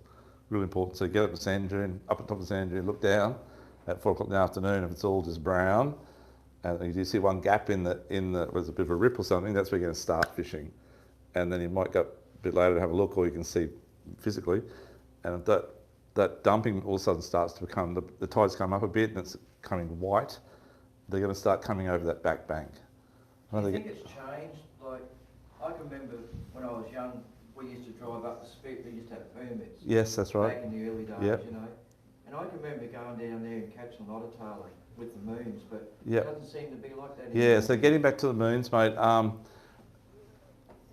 Back in those days, I'm going it was back, like, you know, it's just 40 like, years ago. but there was always like one big deep gutter. Yeah. There was a back bank and the shore break, right? Now there's like higgly-piggly holes everywhere, and Okay. not those holes up. They're Because good to that's fish. all changed because It's all of the rock changed. walling, Yeah, I think it's, I don't know, it's a rock wall or something, but it's not. If you go to Fraser, you see that still, okay? Yeah. But down here, you don't see it very often these days. Yeah. Up at Tailor, I got Tailor a bit as well. I see a bit up there. That same sort of big long gutter, you know, it goes so forever. It doesn't really matter. Doesn't really matter, mate. No, that's right. Doesn't really matter. Where here, it's just white water, Yeah. unless you get in this hole. But top of the hole, there's a few guys. But like, I remember anyone fished down Narrowneck about 2 years ago when the tail was really on. There was like 400 guys down there. It was when COVID first started. It was incredible. It was like Fraser all over again. I couldn't believe it. Amazing. Like everyone was on a magnet, they got dragged down there with their surf rod. But it was really good, and everyone, you go along, there's 300 people at least fishing. I did Yeah. video, that's right, I did video. And there'd be every second or third guys into one. It's just exactly like Fraser. And I envisage that happening again this year because it's already a lot of beach guys starting to buy gear off us again. And the Tailor have been really good. I think this year's going to be a really good Tailor season. So I'd be getting your gear ready. And I'd be going in there now because they're down there now. If you look on any of the Facebook reports the last few days, there's a few like 50 centimetre ones, 45s, not bad sized fish. Mainly nighttime, not daytime, not so much in the day. So evening's the best, but you have to be there before dark. You need to be able to see the water and see where you're going to cast. So you think top of the tide, going out, coming in? No, I like running in tide, mate. I like it about halfway in. So it's just deep enough to get over that back bank and they just come into the gutter. But I don't like anywhere near the bottom. It's not very good. Unless you go there's one big rip with a deep outlet, they might be there, but they won't be anywhere near the stuff here. Different Fraser Island though. Fraser Island, it's you only fish the whitewater all the time, but they're just all the way along that big gutter anyway. They just swim up and down, I think. Where here it's a bit undulating and changing, whatever. And it's more daytime up there, isn't it? Early morning to about 9, 10 o'clock, and afternoon. Yeah, it can be all day, mate. Yeah, you're right. Yeah, we used to spin lures during the day if we get bored. Yeah, but Stu's going to talk about that shortly. Yeah, but gear. I'm just going to grab this rod here, Stuart. The last big rod out. Oh, yes, you can show the other one too. This one. So this is one of my surf rods, one of the many. It's an oldie. They don't make this one anymore, unfortunately. This is a Butterworth one. So when Butterworth were around, oops, sabotage. Sorry, so it's quite awkward. So this is 13'6". It's graphite. It casts a long way. I generally use about a 9-ball sinker. The trade's a bit long actually, but about a 9-ball sinker. And I'm running 40-pound leader. I run 40-pound leader because I can get a wrap on my hands and actually just rip the 3 5-0s out or 3 4-0s out. I like to use 5-0s because they don't bend as easy as 4-0s. 4-0s tend to be a bit hard to get out, or you bend them trying to get them out sometimes. Those bigger Tailor, you've got quite a hard mouth. So 5-0s and 40-pound and pull it out. Because I'm going to keep that Tailor, obviously. I'm not going to do that to a baby Tailor. And if I use 20-pound, I cut my hands and sometimes it breaks. So it's got to be around 30 minimum, 50 max, or 40. Somewhere in that bracket, 30, 50 as it sounds. That's a better way of saying it. My lead is generally about, I've got the young fellas that ties up tonight, but he's made a bit long. But my lead is about, from the ball sinker to about there. Fairly short, like Stuart was saying, because you cast a lot better. If it's really windy, I'll put a swivel. You can see that there's a swivel there right below it. I put another swivel about that far up, maybe 15 centimetres long. That's it, maximum. Okay, you get a lot further cast. Tails is exactly like the dart fishing. You need to be quick. You need to cast out. You do the big charge out. The water's going out. You run down. You do the big oomph out, cast out. You need to flick that reel back if you're using an LV or an egg beater. Flick the bail over. And hold the rod tip up and ready to be winding as you're going backwards, because the bite can be as soon as it hits the water before it hits to the bottom, and the bite will be like a boom, boom, boom. And if you can just keep that tip up and take the slack up, and the more faster you wind, the more aggressive they get, and they'll hit it really hard, and that's when you hit it. Okay? If you cast out again and throw it out and step back, and then take up slack, you wind it. You sit there forever. And then you think, oh, someone's taken my bait when you check your line. It's already happened when you first cast. If that's not the scenario and they're a bit shy in the biting, again, I was always cast up into the sweep, never cast it straight out unless you can walk the bank. But trouble is walking the beaches, you got usually 10 other guys next to you. And quite often those guys will have a bigger sinker on than you may have, and their line's just sitting out there, and your line's going past him. And if you cast a big cast, then you're going to get caught in his line, right? So you need to constantly just keep winding, slow winding, and drag it from the back, maybe through the shoreline break or through the whitewater, and hopefully there's fish feeding, they'll hit it while it's moving. Tail like a moving bait. It's all right. So bait for the Tailor, we're still using the worms as a No, bait? definitely not, my friend. No, okay. No, we're using Exhibit A pilchards. Yeah. Yeah, I'll put one on a gang for in a sec. Actually, Stu, do you mind to Tied it. actually just cut that thing off, mate? It's too long. Got that one? Oh, wherever you want, mate. Yeah, What sort of main line are you using? my main line's £20. It is 20. Yeah, I find 15 when you're using like even a 10 ball, a big ball thing, if your rod can throw a 10, it'll snap sometimes if you let go, if you haven't got your finger right, or it'll rip off your skin and cut your thumb. There's nothing worse than going on a beach fishing trip, say Fraser Island, and the first 10 minutes you're down there and you do a whopping big cast with a big ball sinker and slice your finger across the thumb like that, and every cast it gets stuck in the way through for the next week. So my suggestion would be, as I said before, learn to practice cast and know when to let go of your line at the right time. It's really important. So, guys, on LV reels, they have a little hole here at the top. That's the hook you hook into. And there's got a little flap thing here to hook your sinker around when you're driving down the beach or something so it doesn't get wrapped up. Like so. With the rods, guys, as I said, it's really important to keep your rod tip up.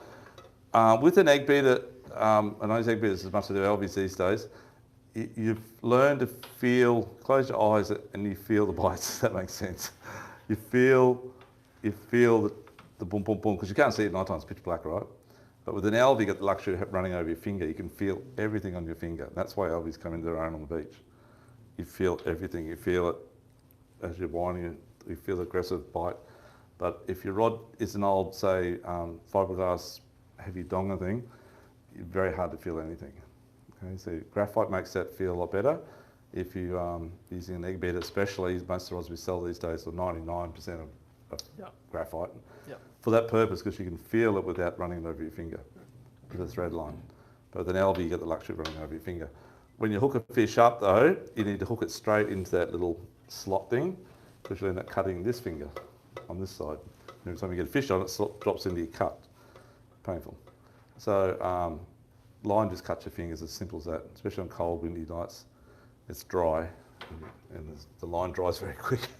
These onto the LV line from up there. Sorry, mate? When you're winding in, Yep. does it feed on that? No, so, okay. Oh yeah, sorry, it does. That guides it straight on, and it's pretty well finds its own way.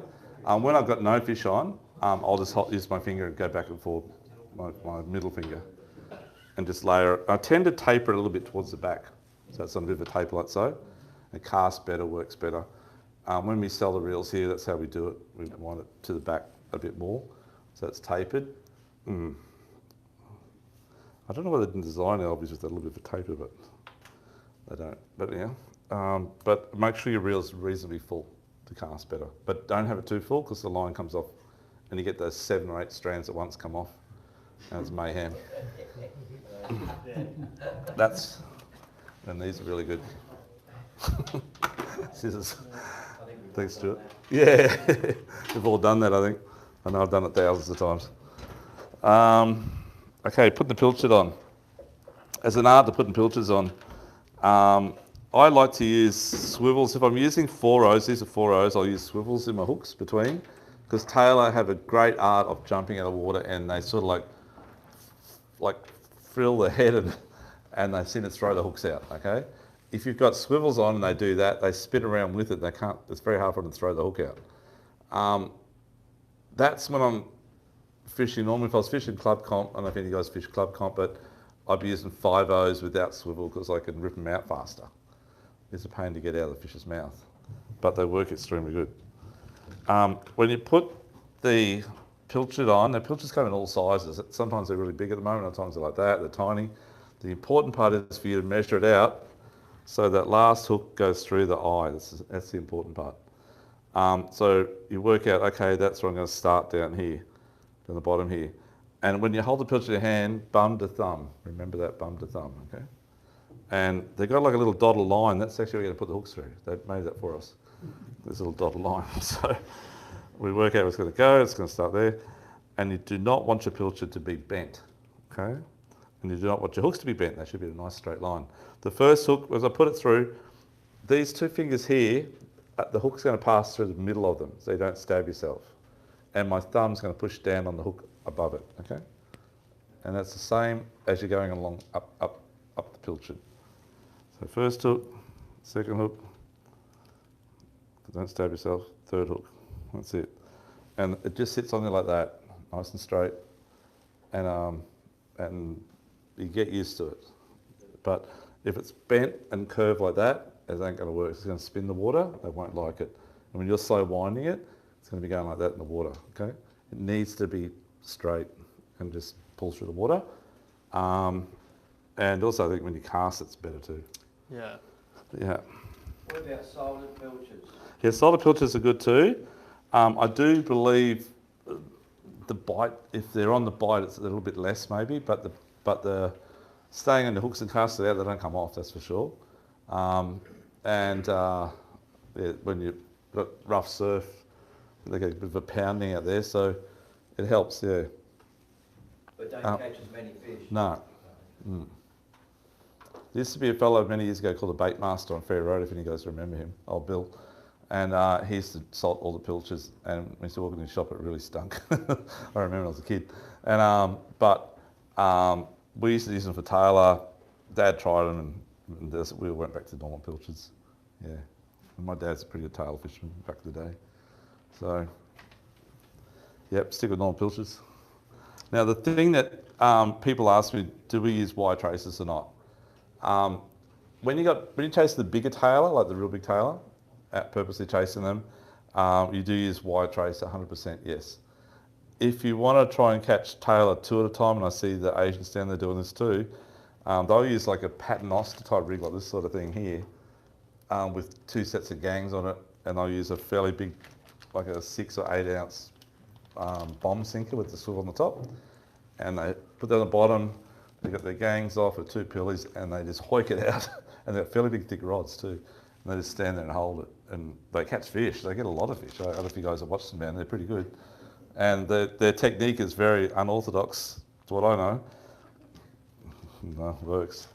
The traces in your bag, that's as heavy as I go if I'm going to use, like, for general tailor fishing.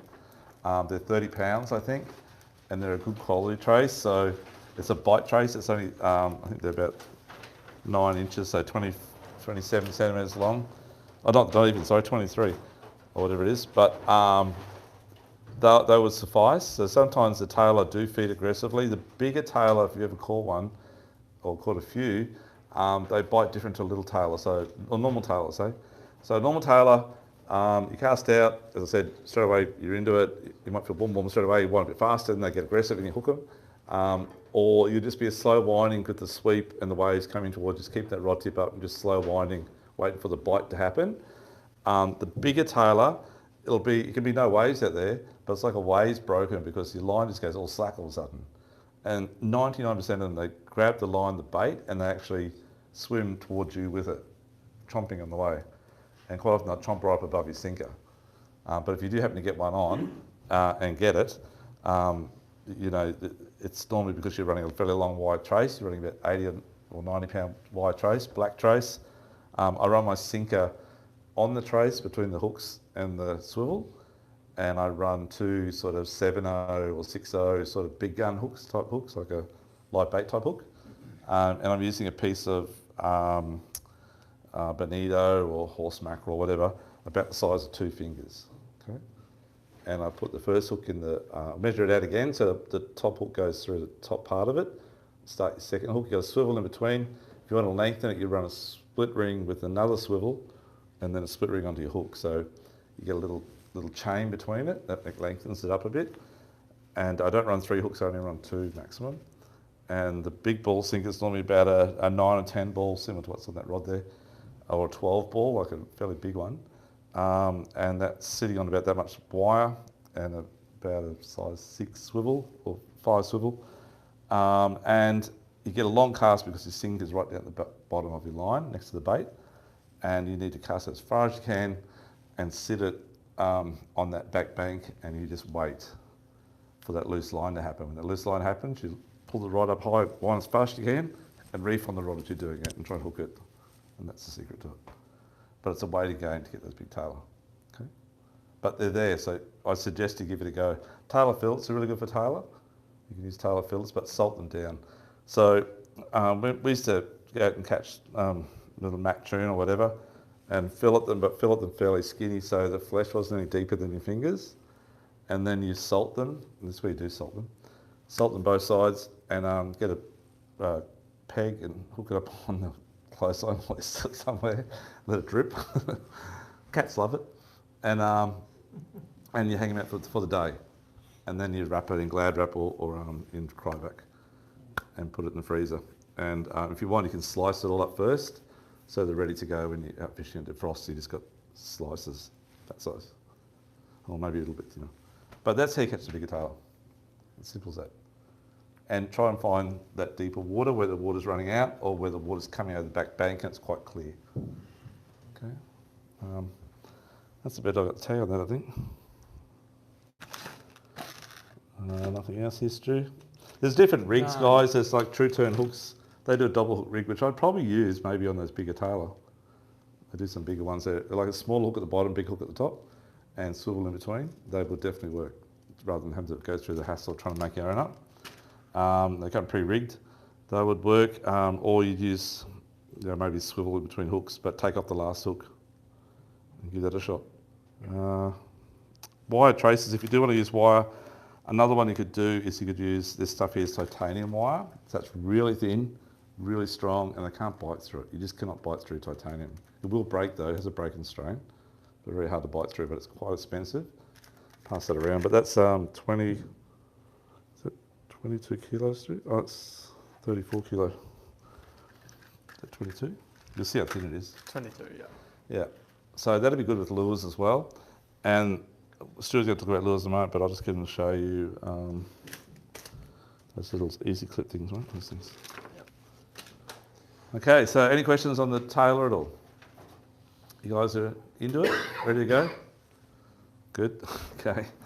Okay, Stuart's going to do a quick talk about lure fishing just for 10 minutes while I go downstairs and get some stuff, which I forgot to grab. And I'll be back. So, Stuart, all yours, mate.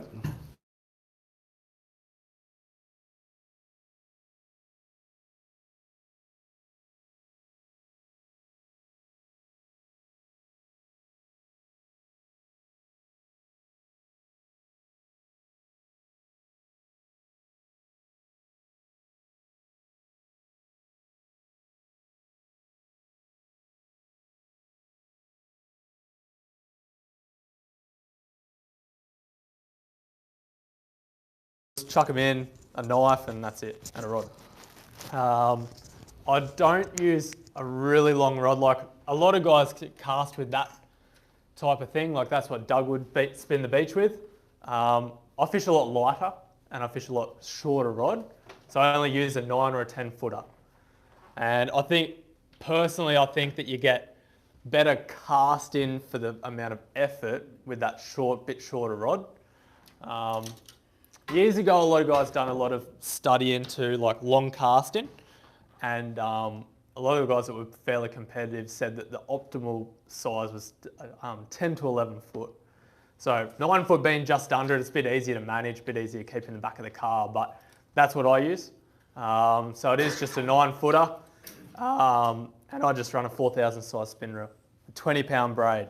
So it's very light, but the lighter braid just gives you a lot better casting distance. And I just use light leader, so I use 20 or 30 pound, because at the end of the day, I think if they're going to bite through 30, they're going to bite through 50 easy, like the same. They've super sharp teeth, and they just bite through everything. Lure-wise, in my bag, I've got a couple of different ones. So stick baits have been really good, and you'll find that stick baits you catch a few less fish, but the quality and size is a lot bigger. So it's a bit bigger profile than like say a metal. So a metal is generally a bit skinnier, a bit lighter. These things are 40 gram. I think they're about 40 gram, 45 gram, and they cast a mile for their size. They've got 2 hooks, so there you go, you've got 6 points instead of just the 3 with the standard treble. But they smash it. So I just throw it out as far as I can. That's one thing that I do. Like with the dart, I don't cast super far, but with Tailor spinning, it's very far. You want to cover distance, and I always just fish. Like you see a lot of guys bait fishing and they want like right in the middle here. I always like a bit of white water. So a bit of dirty water, broken water. So on the sides are quite good. I do a lot of the same thing out of the boat. So I drive the boat in the gutters at Strady and just sit just off. And I cast back to the beach. It's just reverse. But I always fish these corners here. And you'll notice that you always catch those bigger fish by casting just along those slow breakers on the side. And the bigger fish just sit under that white water. There's heaps of coverage for them, and they just smack it as it's going through. But in terms of stick bait wise, that's a Jackson one. It's a bit dearer. It is a deer Tailor lure, but they swim really good. They've got a good wobble, and you just slow wind them. Occasionally I will sweep it, but slow wind's quite all right. Hold the rod tip fairly low to the water or to the beach, and yeah, keep that lure in. You don't want to skip in out over the waves or anything like that. If it is a little bit breezy and you need to just get that bit better distance, then I'll go to metals, which are more of the like 50 to 80 grams or 65 grams. So that type of thing there, just a little bit more compact. I do always keep my trebles on there. I don't put singles on it. And the other one, you might have seen, I've done a video just on Facebook the other day, but I was using the Samaki flashes. So they're 55 grams, and these things cast better than any metal. I'll put it up against anything, and on an 8-foot rod that I use out of the boat with 20-pound braid, I can cast that easily 80 metres. Like, easy. Sorry? It's orange as well, mate. So I've caught them on every colour. We've got redhead ones downstairs, we've got orange ones, we've got blue ones. But look, Tailor aren't mega fussy on colour. I think definitely the anything with a bit of flash definitely works a lot better. But you just need to be out there and just, my biggest thing that you got to do is as it hits the water, you have to let it sink. So let it hit the water, just sink it down, doesn't matter if it's sitting on the bottom, and then just start that steady wind or that sweep in action with your stick baits. I never sweep metals because they foul on themselves, but just a steady wind on the metals, and that's about all I do. But the best thing about it is just covering ground. It's quick. You get that reaction bite, like even Doug was saying with these pillies, he's still slow winding. And the thing with using a pilly is you can cast it off, it can fall off. You get all the little stuff picking at it. With a metal, if they hit it, you nearly always get a hook up, or they come back for it because they don't bite parts off it or anything. So it's a good search in, cover ground, more effective fishing method, I believe. What about when it starts getting dark? You get a lot less bites then? Yeah, you do, unfortunately. So it's more of a daytime thing.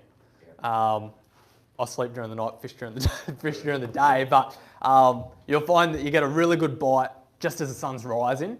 So you get that twilight period, and they kind of bite really good until, say, 7:30, 8 o'clock. And then they do bite all day. I've caught them at 12 o'clock. But they definitely bite from about, say, 4 till just on dark. And as soon as that sun dips, that's it. It's a bait thing then. Yeah.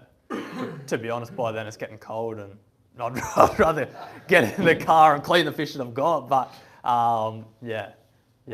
What dictates the size and weight you start with, Stu? Biggest, like after a couple of practice casts or casting in general, you'll know what weight you can cast the furthest. So I've got a sweet, like about that 55, 60 grams is my preferred size. Right. Doesn't cane your finger when you cast it. You get good distance out of it. It's the right profile size. Yeah. But yeah, like when it's westerly wind, like 20 knot westerly, you might be able to get away with 20 grammer and get it out there still. Let it sink down. And if you notice there's heaps of little white bait and stuff like that around the beach breaks, fish smaller lures. It's all relative to what they're eating on the day. Yeah, so it changes. I've had it where they're eating white bait in a gutter and a school of garis go past and you can't catch anything on like a little metal.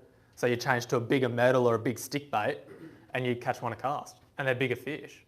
They followed those garis into the gutter. So yeah, I think that's the thing. Like I fish South Straddie a fair bit just to get away from the crowds. I park the boat at Kurrajee and walk over or do it in the boat. And some of the fish schools that you see go through there and you're the only one on the beach some days. It's amazing. But just less crowds and the gutters are the same. They're same type of thing and they're the same fish because they swim from the south north, but they just bite a bit better, I think. I think it's just less pressure or, yeah. Weekday fishing definitely does help if you can do it, even after work and stuff like that. Like Friday, Saturday, Sunday nights are pretty busy. But yeah. Do the gutters hold up a bit better over in Straddie? Do they stay there longer or? So I talked to a lot of locals over there and after that tsunami, which was late last year, early this year, whenever it was, there wasn't a gutter along that whole beach for like 2 months. They've all started again now. There's some really good ones out the front of Kurrajee and they do stay there pretty well. But I always find that the gutters there run kind of south to north and they come out to a little rip and it's quite an easy fishing spot and they're not real deep. There are some deep ones, but a lot of them are shallower. So you get that more broken water around the sides and yeah, it's just a bit nicer. Yeah. Like a lot of guys drive their boats up to the pin as well, anchor it in the lagoons up there and just walk over. It's a quick walk and look, at the end of the day, you always got to worry. You're leaving your boat there, just take the keys out. And we hear of a couple of instances every year, but not many for the amount of times that... It's a long walk when you've got to carry fish backs. It is. Yeah, it is. It's a good problem to have, but yeah, it's a long walk. Yeah, it's a long walk, but it's a really good gutter up that end. Yeah, and they're generally bigger fish. Yeah, and that's where those stick baits really come into their own, casting them and walking the beach. And it's the biggest thing. You don't have to worry about taking bait if you're going to go for a walk. You don't have to worry if you take 20 pillies and you cast 10 of them off or they get eaten by a bream, you've only got 10 baits. If you take half a dozen lures, you're not going to get bitten off half a dozen times. Yeah. With the samakis you said there, so you run a leader with that? No, I just run mono straight to it. Monos. Yeah. Right, yeah, right. Yeah, or fluorocarbon leader. I do use these little quick clips a lot, so it's easy just so I don't have to retie. You just clip them on, clip them off. There's a few different names, spiral snaps and all that type of thing, but yeah, I just run 30 pounds straight to that, just clip them on, clip them off. Have a swivel on above it? No, don't worry about it, yeah. And I've tried like setting hooks back with swivels, setting them back if you get short strikes and stuff like that. I think just the way it is, that's fine. Yeah. Is that with your, what's your main line? Right. 20 braid, Braid, so Yep. and you... 30 litre. 30 litre.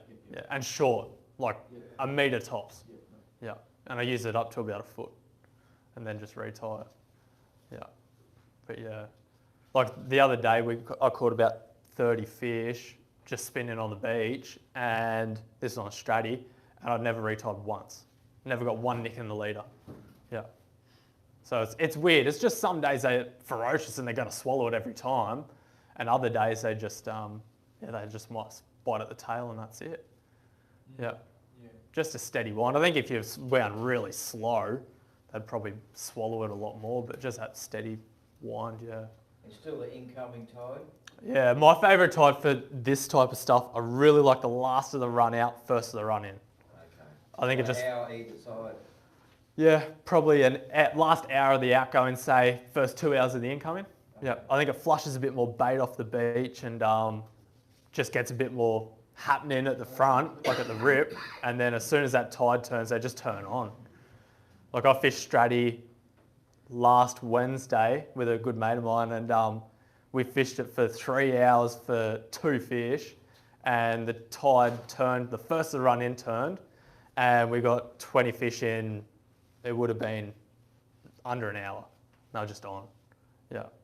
And every fish was like out the same mould, they were all about 40 centimetres and not massive, but it's still, yeah, it's still a fair few fish, and they're good eating size around that size.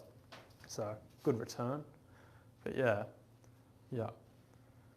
But any other questions on it at all? Or I think the biggest thing is just cover ground. You don't want to put all your eggs in one basket and just park up and put your bucket on the beach and stay there. At the end of the day, they're nomadic fish. They do travel. And we've seen it where they go down to the end of a gutter and then they come back up. Like they do cover that fair bit of area. But yeah, and dart's the same thing. So with that clip that suggests that you're changing lures, is that why, when, how often? Yeah. 'Cause you said you'd move more often than you'd change the lure. Move more often. It's more just to find what size they're eating. So just to match the hatch type of thing. Yeah. So you might walk past a couple of gutters or whatever, and you notice that you get in a gutter, with full of tiny whitebait. You put a tiny lure on, a small lure anyway. Yeah. Biggest thing is they just get zoned in on one size, and that's it. Yeah. That's the marky flash you showed. Mm. What, does that come in different sizes? Comes in different sizes. They do a 35 as well. What was that one? That was 55. Yeah. In terms of casting, but that's probably the best all-round size. And do you prefer that over the other ones? Yeah. Okay. Lately, definitely. Yeah. Yeah. And like they're out of a lot of colours, unfortunately.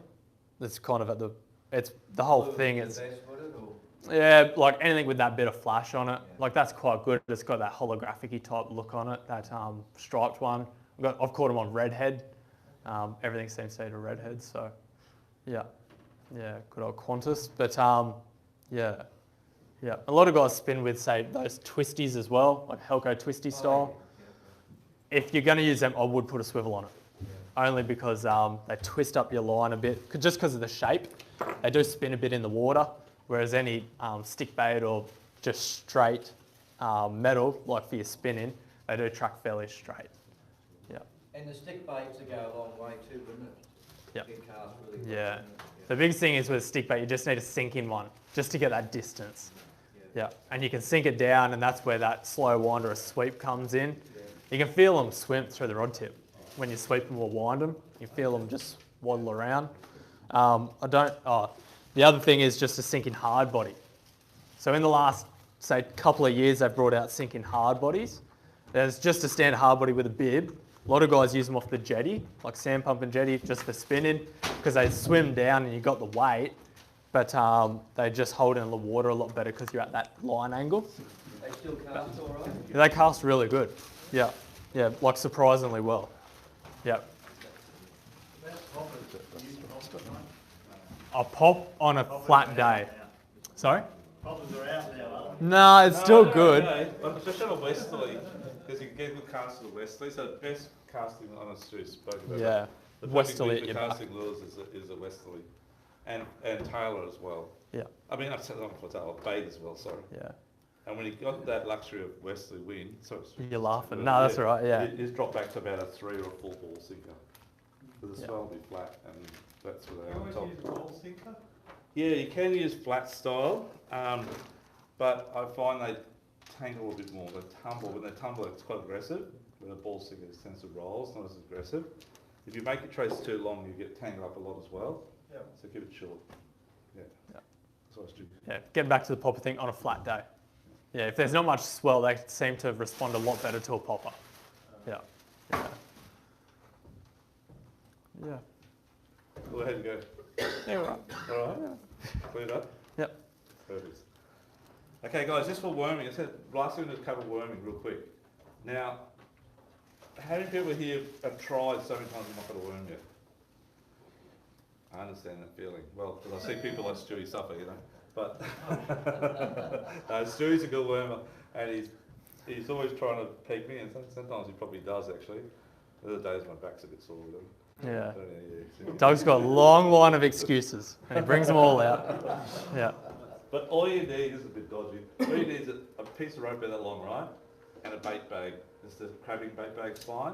One you can open up either end and let the fish out.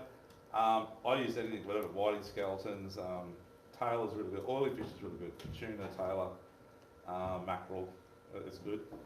Just a few skeletons, you don't need too much, but the secret is you need to either have some skin with a bit of flesh on it, a bit of smell to it, or something quite hard that they can actually grab onto and can't rip a piece of meat off as as your teaser, right?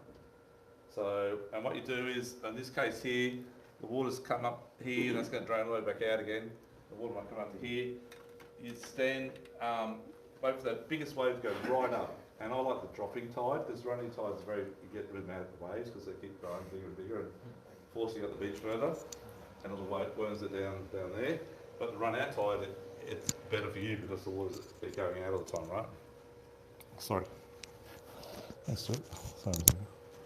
So what I do is I'll go right up to the highest wave goes right up there. Quite often the worms are right up the top. And then I just get my bag, obviously it's in the water, and I'll whoosh it around in the water and try and cover an arc about 2 metres with it and just let it go and let the water run back. And then as it's running back, I'm not worried about that. My eyes are focusing on, okay, there's one there, there's a heap down there, and I'm looking for the worms. You see this little V in the water that's draining back, and you'll see them there. And then when you go down there, try not to step on their heads. Understand where they are. They do feel pressure, especially the water's drained out and it's just dry sand. You need to be able to sort of walk up gently to them, and you hold your bit of skin bait, whatever, and tease them up just in front and let them grab onto it. And when they arch up, your hand, imagine now that's the worm. This hand here has already gone down, and I'm about that far below the sand levels here. I'm down about here. And when I feel him arch up, I pull up. That's the secret. And you have to pull really hard because they'll just rip out through your hands. I don't know if those little tiny legs can do it, but they do it. And you sometimes they're that strong, you need to get a second hand, dig down the sand and pull him out, even though it's only that big. That's how they are. Anyhow, we'll just show you a beach fishing thing here. Stewie bailed on this day, I don't know what happened to him. This is actually just one of Doug's many holidays that I was at the shop working. Oh, sorry, Stu. Right, yeah. Do you want to hit the light switch at all, mate? Yeah, woman. Do you want the lights off now? We don't need that one, Doug.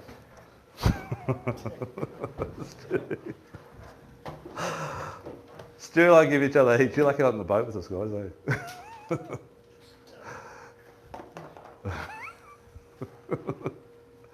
Don't worry, Stu. Your turn will come, mate. I'll be the one getting the crap taken out of me. Do you want to turn it live there in a second? So my son Jack, he's a pretty good wormer actually. He's been trained by the best. Stewie taught him. So see, you got that real flat sand, so it takes a long time for a little bit of water to drain off it. It stays quite wet. They're not as shy in that sort of soft sand, and they're easy to grab.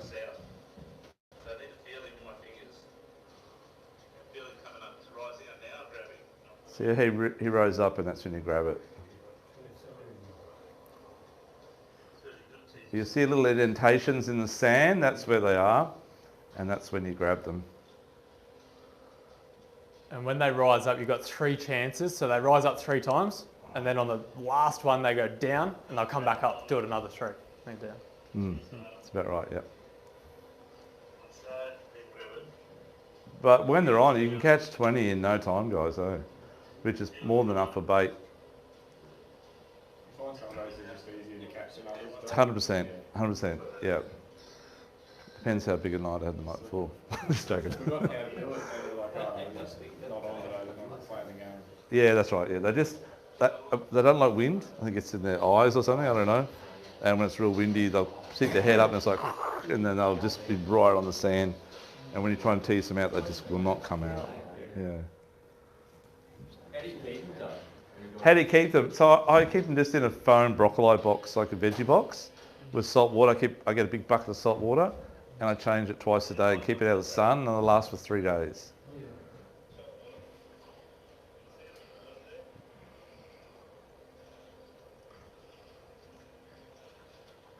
They're washing their face there, I think. Do you think that going out tide's the best? 100%. Yeah. Yeah. For me, it is. It's just easier to catch them, you know. See, they're quick. You got to grab them when they're arching up. Sometimes it's the temptation to grab them when they're just sitting there. So you do it, but you get no chance when they're just sitting there or they're going down. I see other people catching them like on here, and you pretty well delayed on pulling them out. I find if I don't rip them out like fast, Yeah. I'm out and I'll get two pieces. Yeah, I try to be pretty gentle on so I don't kill them too much because I want to keep them for a few days so I can have whiting fish at the river or something. If you go too hard and rip them out, I think you hurt them too much maybe.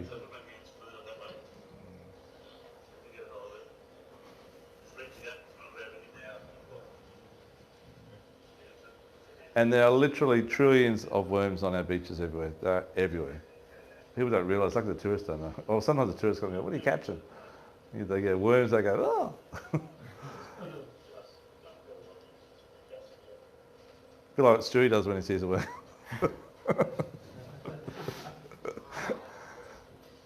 Anyhow, that's how you do it, guys. So any questions on that at all? My suggestion is to keep your little bait bucket and put them in the bait bucket. Otherwise the waves wash them away and they go back down pretty quick. They just bury again. Thanks, Stone. Cheers, good work. Yeah, there's definitely an art to it. Thank you. Some of us cheat, use pliers. Yeah, so pliers do work. The pliers do the same thing as grab them too hard and pull them too fast. It does damage them a bit. But if you go fishing at night, they're fine, mate. Yeah. They're pretty resilient. They are fairly resilient.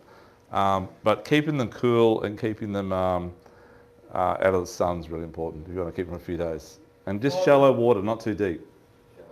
Yeah, shallow. I find with the pliers when they arch, Yep. hold it. Yes. Don't pull with the plier and then just stick and use your finger to come up. Yeah, grab them underneath, mate. Yeah, good idea. Otherwise you sort of squash them. Yeah, no, good call. Good call. So yeah, we've got LB pliers down there for grabbing the worms out as well. Anything you want to add to that, Stuart? No, I don't think so. Yeah, just on the worming pliers, if no one's seen them, they're graphites of plastic, so they don't corrode or rust, and they've got little teeth on them. So you can't just use a pair of long nose pliers or anything like that. You just What won't about a shovel? You might get a lot of heads. I suggest a backhoe. I suggest an excavator actually would probably get them. Yeah. Okay, well done, guys. Thanks to everyone for coming along. Thank you, Stuart, for always doing a great job, mate. And you're welcome to give back to me, you know that. Okay. Quick question for yes. you. So, say you're fishing, so I've fished rows my whole life. Yes, good. And the old boys that I fish with, they all fish bait. Yep. And you're not allowed to fish lures near them. Yeah, okay. What's they reckon? What, because They reckon if they're fishing pillies and someone's throwing out a metal slug, it turns the lights out on them. doesn't turn the lights out on them, but trouble is it picks up their lines. Because your line's constantly coming in straight and theirs is going sweeping all the time. And because you're one in straight, you pick up everyone's line. That would be more the case, I would dare think, but I could be wrong. But because I've known... You don't mind fishing next to Stu when he's fishing lures? No. No. It's good. Problem Someone's is, got to get some fish. Dougie doesn't like it because I catch them, but anyway. Oh, that's my line. He always says, no lures, Stu, no lures. No, anyhow, we give each other heaps. Okay, Stuart, you can do this. So first prize tonight, we got one of the spin rods, same one Stuart was showing before, which you can use both for lures and bait fishing, which is that one there, yep. They're worth a bit over $300 with the gear with it. And it goes to lucky number 3. Number 3, which Front is right, rower. the front row. Well done, mate. Congratulations, my friend. Thank you. Cheers, mate. Number 2, we got like a dart / whiting rod with some goodies as well, worth around, I don't know, I think about $200 or more. About. Tomorrow morning.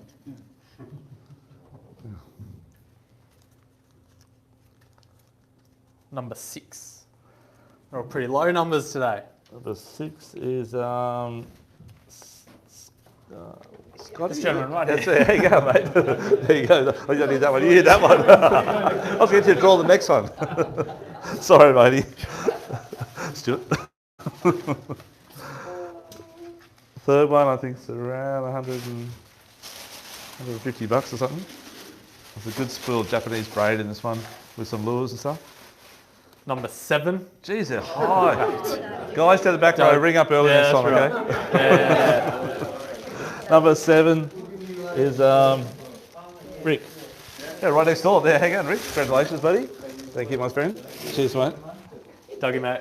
Oh, wow, okay, here we go. Don't worry, guys, I'm looking after you down the back there, okay? getting there in a way. 17. So, well done, mate. A bunch of lures. Add to the collection. Cheers, mate. Good on you, mate. Thank you. Okay. Down the back, come on. You do it. Oh, gee whiz. It's good like before. 16.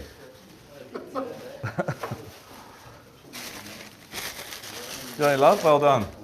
Thank you, Dad. Cheers. And last but not least, just a couple of little lures.